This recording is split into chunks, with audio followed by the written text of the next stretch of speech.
யார் போட்ட பிச்சைங்க? பிச்சை போட்டதுன்னா மக்கள் போட்ட பிச்சைன்னு வேணா சொல்லலாம். அரசியல் வந்துருச்சு. அப்ப நீங்க மட்டும் முதல்வரா வரணும்னு ஆசைப்பட்டீங்களே திமுக துணையோட, அப்ப அது ஈனத்தனம் இல்லையா? அது எந்த தனத்தோட போய் சேரும்? அதிகாரம்னு வந்துருச்சுன்னா அதிகார திமிர் கண்டிப்பாக வந்துருது. எல்லாருக்குமே இதுல விதி விலக்கே கிடையாது. இந்த கேள்வியை தொண்டர்கள் சார்பா கேட்கறதுக்கு என்ன அருகதை இருக்கு இவங்களுக்கு? அந்த கேள்வியை நம்ம கேட்கணும். ஏன்னா இவங்களுமே அந்த பண்ணையார்த்தனத்துக்குள்ளதான் மாட்டி இருக்கிறாங்க. எடப்பாடிய குறை சொல்ல முடியாது. இப்போ அதிமுக கண்ட தோல்வின்றது எடப்பாடியினுடைய தோல்வி இல்ல, அது விஜயினுடைய வெற்றி. சி.வி. சண்முகம் கம்பெனி இருக்கிறாங்க இல்லையா, அவங்க இப்படி போர்க்கொடி தூக்கி இருக்க மாட்டாங்க. அதிமுக எதிர்காலம் முழுசா க்ளோஸ் ஆயிடும். அதிமுக தொண்டர்கள் நிறைய பேரு ஒரு மன விரக்திக்கு போயிட்டாங்க. இன்னைக்கு எடப்பாடி பெரிய அளவுல பெருமை அடைகிறது மாதிரி தொண்டர்கள் படை இல்லை. ஏன்னா இந்த தேர்தல் அதை வெளிப்படுத்தி இருக்கு. ஆகணும் அப்படின்னா அந்த தொண்டர்களை ஒருங்கிணைத்து அந்த ஆகர்ஷித்து இருக்கக்கூடிய அந்த மையம், அந்த சென்டர் ஆஃப் கிராவிட்டி அப்படின்ற அளவுக்கு ஈர்ப்பு விசை உள்ள அந்த மையமாக எடப்பாடி இல்லை. அதை ஒத்துக்கிறணும்.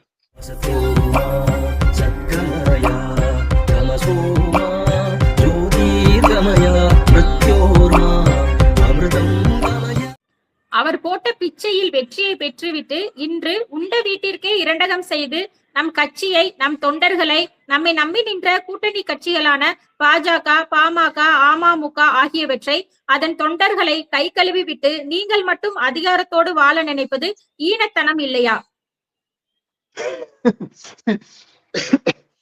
என்ன வார்த்தைகள்ப்பா! ஐயோ, இப்படி இல்ல. ஒரு கோபத்துல நீங்க சொல்றீங்க, எல்லாம் புரிஞ்சுக்கிறோம். கோபத்தை நம்ம ரொம்ப கோபம் இருக்கு அப்படின்றத புரிஞ்சுக்கிறோம். ஆனா அதுக்காக தொடக்கத்துல இருந்து முதல் பாராவிலேயே நம்ம பார்த்தோம். அதுல இருந்து இப்போ இதுலலாம் ரொம்ப அநியாயமா இருக்கு. அவர் போட்ட பிச்சை, யார் போட்ட பிச்சைங்க? பிச்சை போட்டதுன்னா மக்கள் போட்ட பிச்சைன்னு வேணா சொல்லலாம். இல்ல எப்படி எடப்பாடியார் அவர் போட்ட பிச்சைன்ற அர்த்தம் தானே சொன்னாங்க. அவர் போட்ட பிச்சைன்னு அதான அர்த்தம். எடப்பாடி போட்ட பிச்சைன்னு தானே அர்த்தம். பழனிசாமி போட்ட பிச்சையில வெற்றியை பெற்றாங்களாங்க. இது என்ன?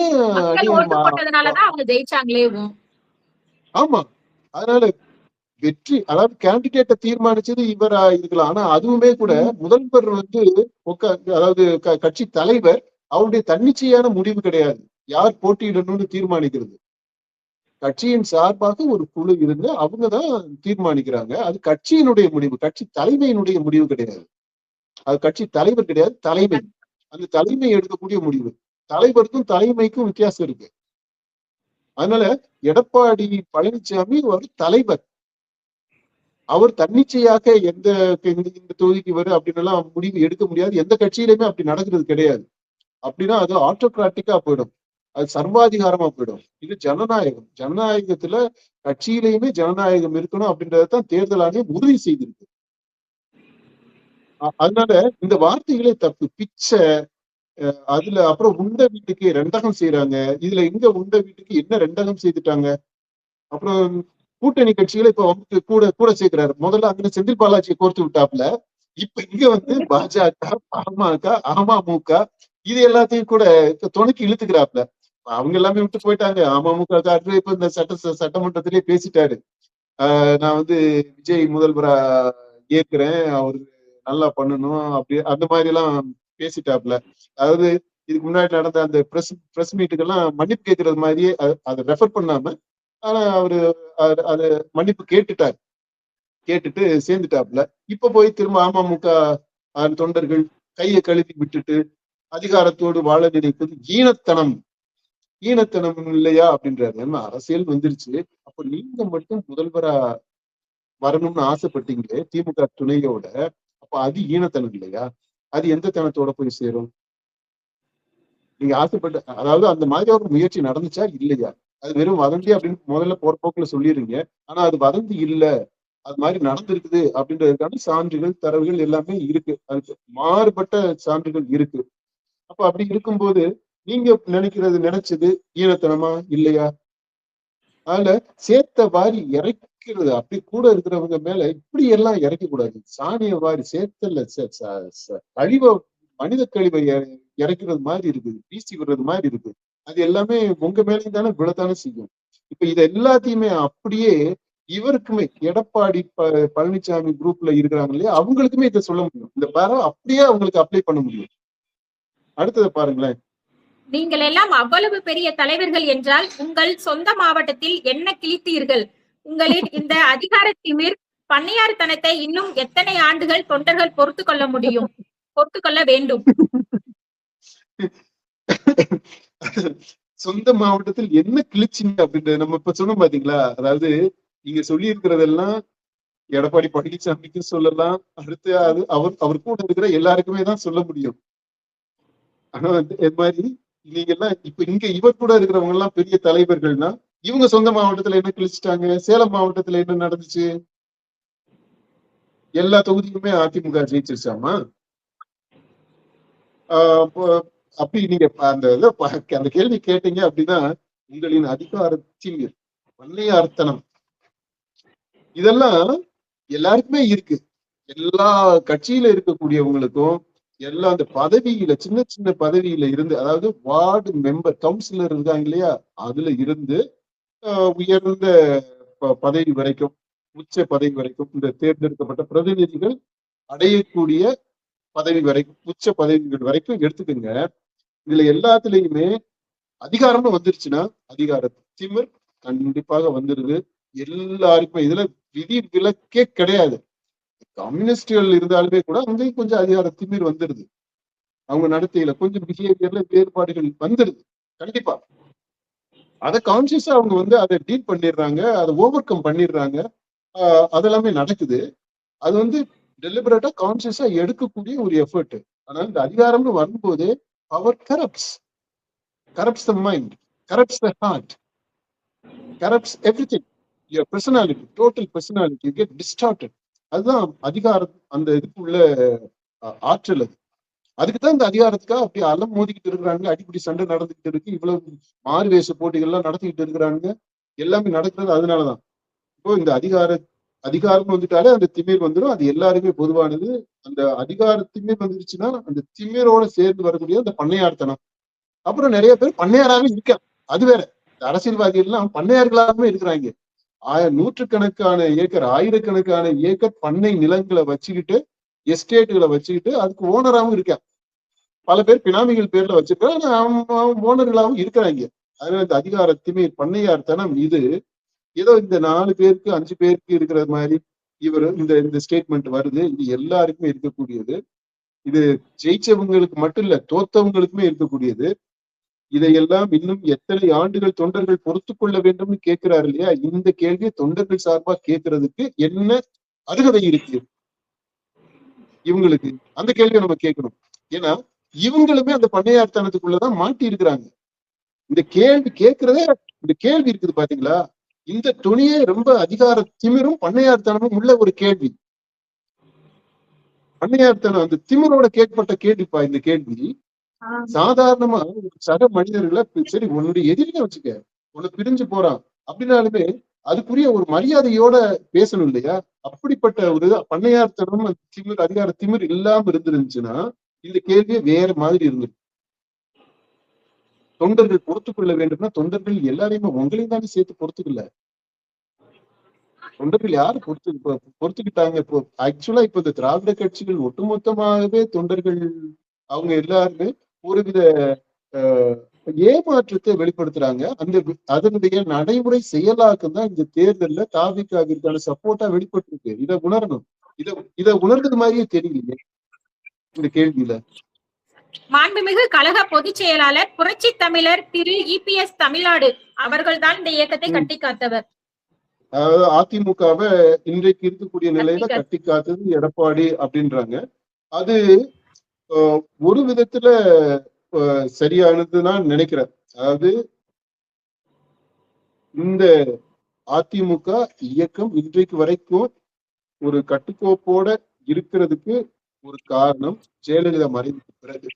அதுக்கு ஒரு காரணம் இந்த எடப்பாடி பழனிசாமி.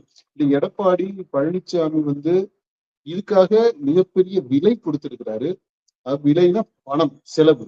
மிகப்பெரிய பண செலவு. அவர் முதல்வராகும் போதே என்ன நடந்துச்சு அப்படின்றது நமக்கு தெரியும். அதுல இருந்து பாத்தீங்கன்னா அந்த எம்எல்ஏஸ ரீட்டைன் பண்ணிக்கிறது, கட்சியை கட்டுக்கோப்பா வச்சுக்கிறது, கட்சியில இருக்கக்கூடிய அந்த பல்வேறு நிலைகள்ல இருக்கக்கூடிய அந்த நிர்வாகிகளை கைக்குள்ள வச்சுக்கிறது, பிரிஞ்சு போனவங்களை துணிச்சலா இந்த மாற்று கருத்து உடையவங்களா அளவு தனக்கு அதிகாரத்திற்கு எதிராக வருவாங்க அப்படின்ற அந்த மாதிரியான ஒரு நிலையில இருக்கிறவங்க எல்லாம் வெளியில அனுப்பிவிட்ட பிற்பாடு அதுல உறுதியாக நின்னது. பாஜகவுடைய நிர்பந்தங்கள் பல ரொம்ப ஸ்ட்ராங்கா வந்தாலுமே கூட அதை எதிர்த்து ரெசிஸ்ட் பண்ணி உறுதியாக நின்னது. இது எல்லாம் பாத்தீங்கன்னா எடப்பாடி பழனிசாமி கண்டிப்பா நம்ம பாராட்டியே தீரணுங்க. அவர் செய்தது சரியா தப்பா அப்படின்ற அந்த விவாதத்திற்குள்ள நம்ம போகல.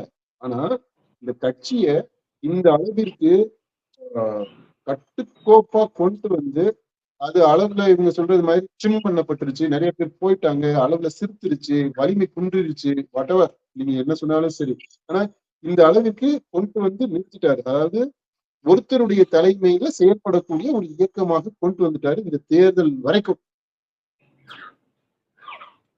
இது பாஜகவினுடைய அழுத்தங்களையும் மீறி கொண்டு வந்து நிறுத்தி இருக்கிறார். அது மிகப்பெரிய சாதனையை தான் நம்ம சொல்லணும்.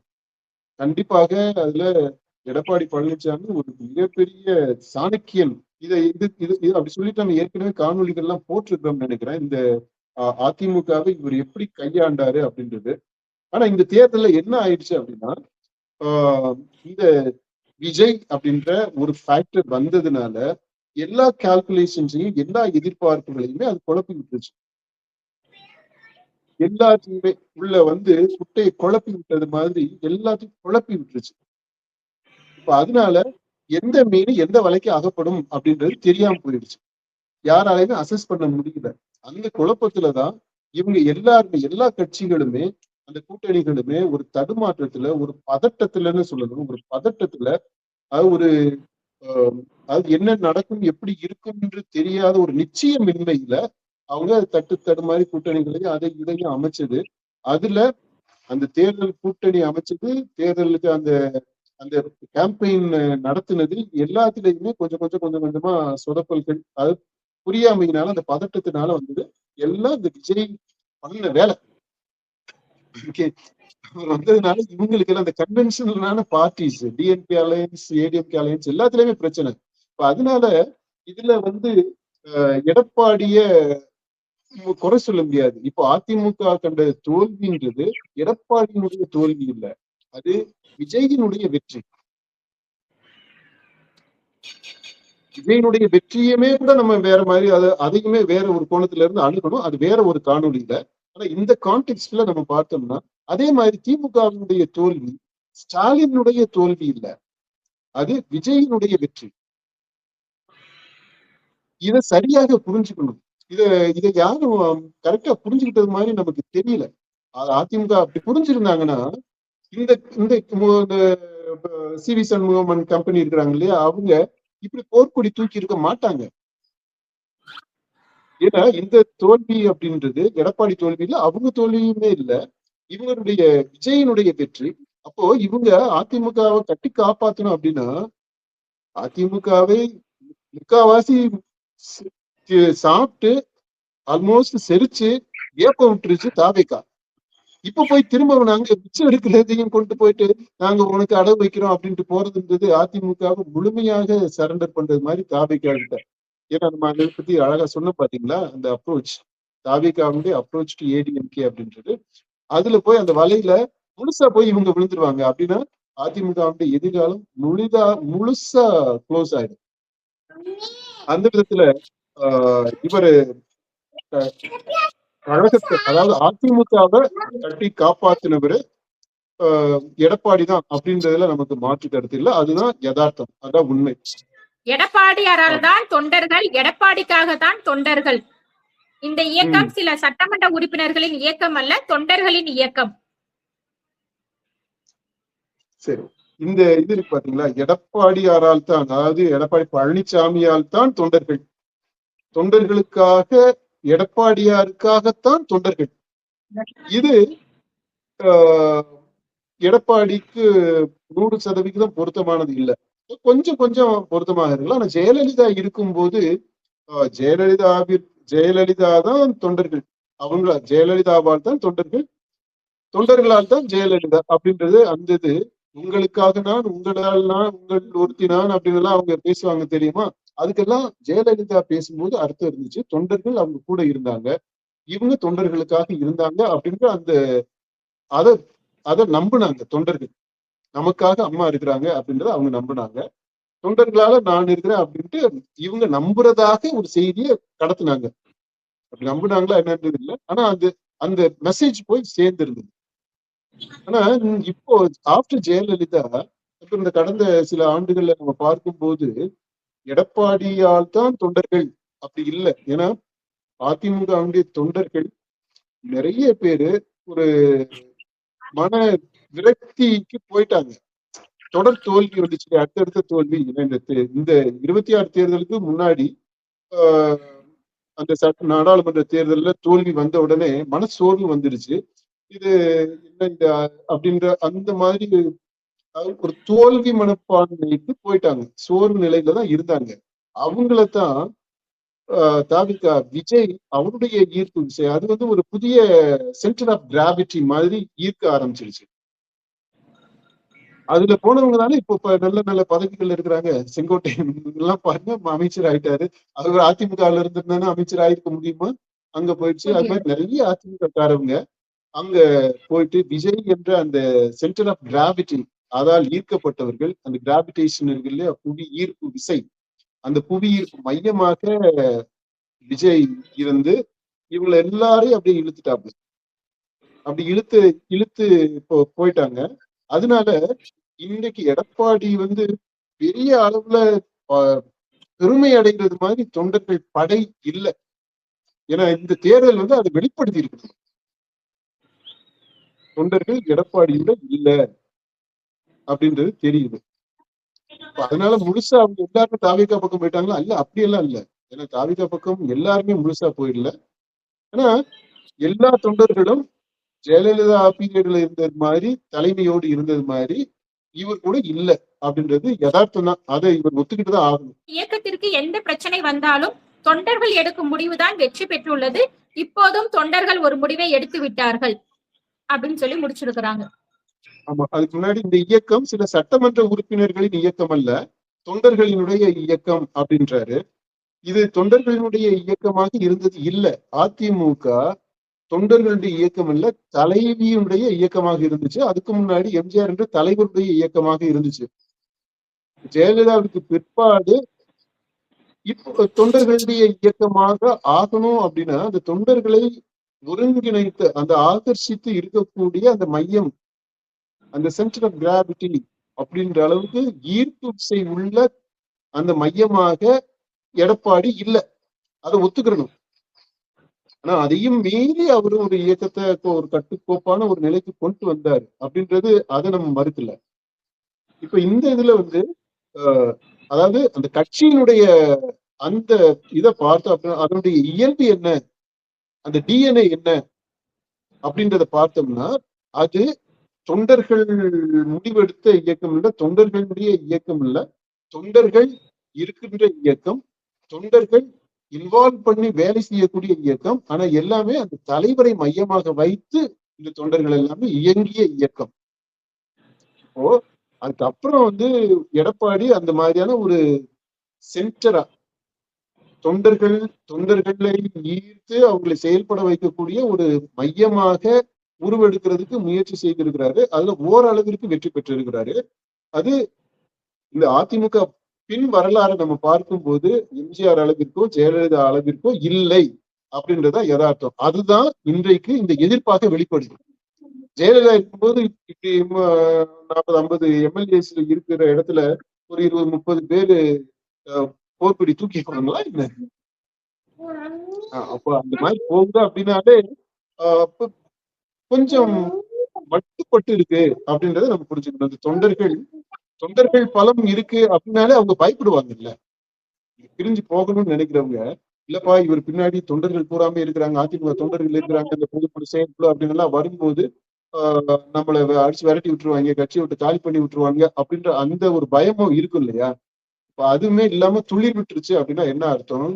இப்ப தொண்டர்கள் முழுமையாக இல்லைன்னு அர்த்தம் கூட, எடப்பாடி கூட. அதான். அடுத்து கடைசியா இப்போதும் தொண்டர்கள் ஒரு முடிவை எடுத்து விட்டார்கள் அப்படின்றாரு. அதுல ஒரு பெரிய சஸ்பென்ஸ்.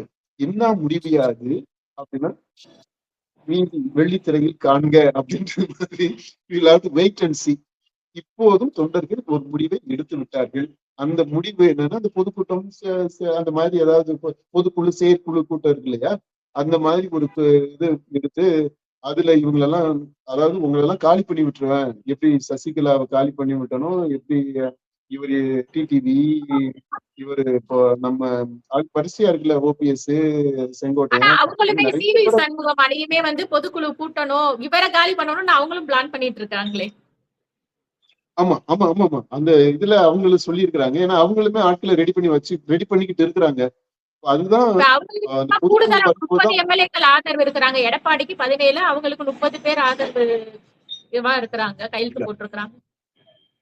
அதைத்தான் இப்ப எடப்பாடி தரப்புல என்ன சொல்றாங்க அப்படின்னா, எப்பா நீ எம்எல்ஏவை தான் வச்சிருக்க, ஆனா எங்க பக்கம் தொண்டர்கள் இருக்கிறாங்க. ஏன்னா இது வந்து தொண்டர்களுடைய கட்சி, இது தொண்டர்களால் நடத்தப்படக்கூடிய கட்சி அப்படின்னா அதுதான் தொண்டர்னு திரும்ப திரும்ப சொல்றது காரணம் என்னன்னா, என்கிட்ட எம்எல்ஏ இல்ல அப்படின்னு அர்த்தம்.